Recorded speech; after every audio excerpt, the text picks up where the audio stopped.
So, ayun na nga mga ka-fam. Today is our first day para inumin sa Wellness Whispers Hormonal Imbalance. And syempre, tikman natin, no?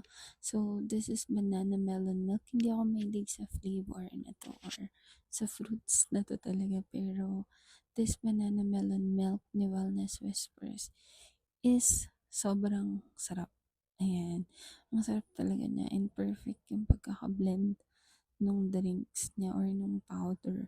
Kaya, ayan. Tapos nilagyan ko lang din siya ng cold water para mainom na natin. So, ayan na. Let's try na the banana melon milk. So, nung natikman ko siya, grabe, sobrang sarap niya.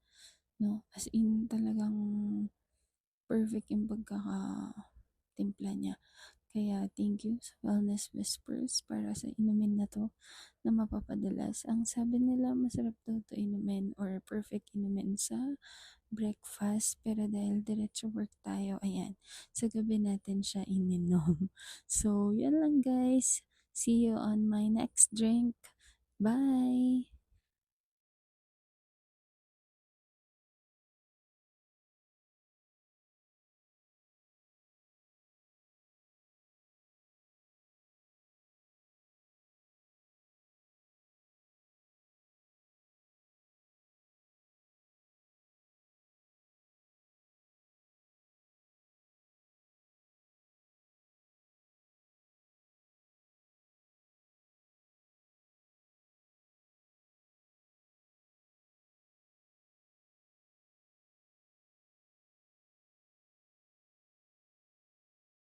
Drinking day. Bye!